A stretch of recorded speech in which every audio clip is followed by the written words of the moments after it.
I wanted a Dyson DC39 for quite a while now, and guess who's found a brand new one? So this is going to be an unboxing and first look of the Dyson DC39 Animal. Here we have the front of the box, the top of the box, this side of the box, the other side of the box, and the back of the box. This box has a date on it. Its date is from the 11th of July, 2012. Operating manual with the story of Dyson.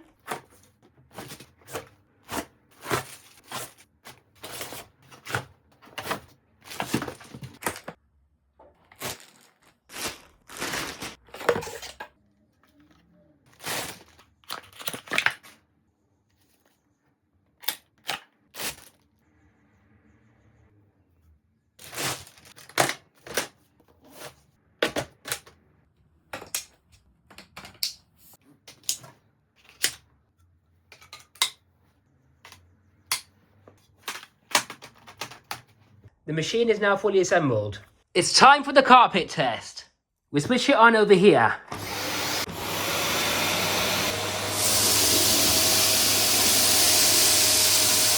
So as you can see, I moved pretty fast and it still did an alright job. I can still see bits in the carpet though. This turbo brush is definitely not a deep cleaner, but overall, it's not too bad. And here's the condition of the filter. Completely spotless after one pass. What I don't like about this Dyson though is that when you empty it, yeah, this happens, so you have to tilt open the bin flap, getting your fingers dusty to empty it properly because of this bowl-shaped bin.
Edge cleaning wise, it's done the best on the right hand side. On the front, I don't know if it's any better than on the left hand side. It left a lot of large debris, but it seems to have picked up the dust better on the front than it has on the left hand side.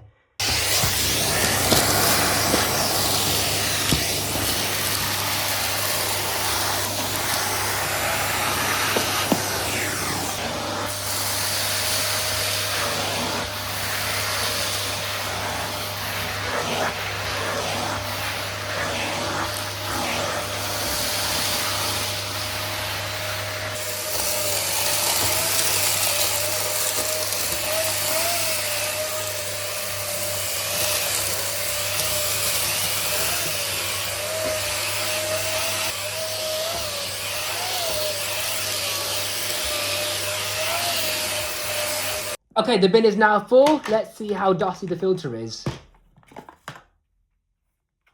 I think it's slightly dusty, but you can't really tell. Looking inside there, you can see a little bit of dust.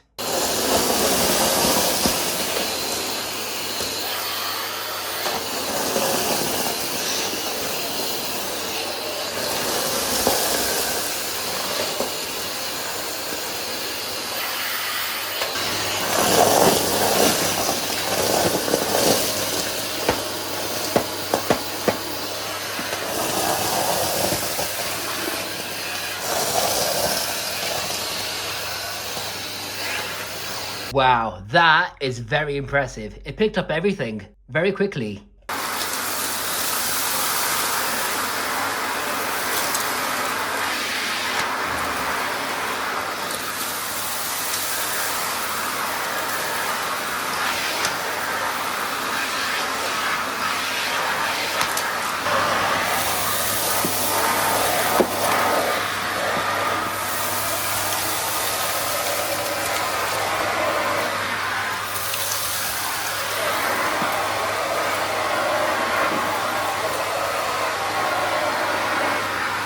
Interesting. Even though this one's specifically designed for hard flooring, the main turbine head is still better because it didn't snowplow anywhere near as much as this one, because that one didn't snowplow at all. This one did slightly, okay? And furthermore, the articulating hard floor parquet tool did leave a lot of debris along the edges, whereas this one, the turbine head, hasn't at all. I mean, the only benefit of the articulating floor tool is how it's maneuverable. It's a nice compact floor tool. It's very slim, it articulates very well, but honestly, I wouldn't really bother using this over the turbine head. Let's see how powerful the motor is on this thing. Whoa! Could this be one of the most powerful Dysons ever made? Why has it got more suction with a Cyclone on?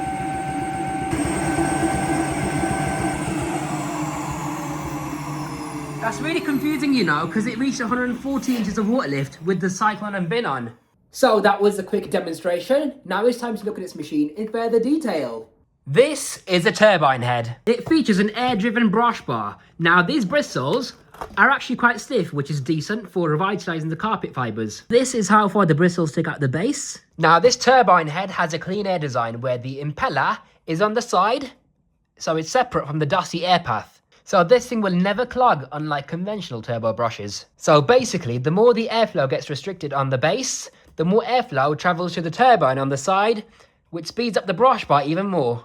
There's a pivoting sole plate, so it stays in contact with the floor properly. The brush bar is removable, making it very easy to maintain when hair gets wrapped around it. It features a very robust internal pipe, so it shouldn't split at all whatsoever. It has the Dyson ball design, making it very maneuverable around corners. It features a telescopic wand and is made out of very robust plastic. I've never ever seen one of these snap in half before. And because it's plastic, it makes it lightweight. So because it's lightweight, you can reach up high to clean up all the cobwebs and that, and it won't strain your arm. It's got a very comfortable handle grip with suction control and brush control.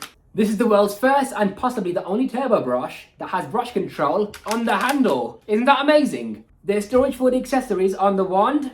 Click fit connections for the accessories, so they will not come off at all unless you press this button. And the accessories can be attached directly onto the pipe to make it easy to use in confined spaces. Now the pipe actually does swivel at both ends. This is so it doesn't get tangled or twisted at all during use. This Dyson also has a crush-proof pipe, and it also has a wide diameter for maximum airflow. Now here we have the main unit. This Dyson has a central steering mechanism, so when you turn the pipe to the side, the entire front of the machine turns as well, along with the small wheels. This is how the steering mechanism works. Notice how the wheels are moving, along with the bin and Cyclone. This is designed so that it doesn't get stuck on furniture or door frames. Press this button over here, and the bin and Cyclone can be removed entirely. Press here to empty, and the bin flap opens up. Now this bin contains most of the debris in the trap door because it's got a bowl shape, hasn't it? So you gotta manually angle it like so that all the dust falls into the bin. You can remove the clear bin like so by pressing this silver button. This Cyclone has a mesh screen, so it keeps the larger debris contained in the bin.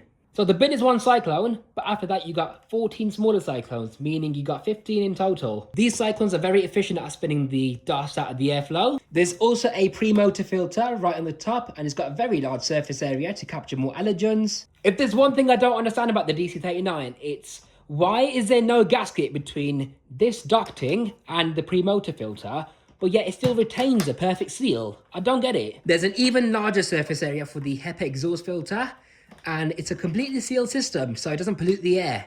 There's a parking bracket on the back for the turbine head and the wand to be stored securely. And this is a cable storage button. Now this Dyson has 4 accessories. It's got a very tiny air tool, but it works pretty well. It's got a 2-in-1 crevice and brush tool. The crevice tool is quite decent. It might be a bit thick, but that's good for maximum airflow. And then it's got a little dusting brush as well. This is best used for dusting, not above the floor, but close to the floor because of the angle. You have to hold it like this. Now this is the Dyson Articulating Hard Floor Tool. It features 2 pivoting points. One over here, and one side to side. It's very maneuverable. Now this is an okay hard floor tool, but it doesn't edge clean that well because there's no cutouts in the bristles for edge cleaning at all. There's a lot of cutouts on the front for large debris, which is great, but on the back, they made them a lot smaller for some reason. Additionally, why is there a secondary row of bristles over here? I don't get it. There's vents over here and some more over here. So that means you're going to be losing suction. Why do you need this vent on a hard floor when there's a lot of gaps in the front anyways? It's not like it's going to seal itself to the hard floor. Do you know what I mean? It doesn't make any sense at all. I'm definitely covering these with some tape. Now, this is the tangle-free turbine tool, one of my most absolute favourite turbo brushes ever. It features very stiff bristles, and this thing does not tangle at all whatsoever. And it's also got a pivoting base over here, and another one on the top, so it adjusts itself very well to uneven surfaces. And because it's a clean air design, the brush bar doesn't slow down that much. And it's very portable as well. It's very compact and very lightweight, so I love this turbo brush. I think it works very, very well. And it looks high-tech, doesn't it? To summarise, I would rate this Dyson about 81 out of 100, and this is why. So, the things I like about it are that it's very, very powerful. It's very quiet as well. It's very versatile. It's got fantastic filtration. No running costs. It's a low-maintenance machine. It looks very fancy, and it's pretty durable as well. Now, the disadvantages are, it has a very short pipe, unfortunately. It's got a bowl-shaped bin flap. The connections for the wands leak air with age because the seals just wear out. It's got a small dust capacity, and the pre-motor filter is a bit too thin for the finest dust particles. And I think this Dyson would have been a lot better with a motorized power head rather than a turbo brush. But overall, I'm a huge fan of the Dyson DC39 Animal.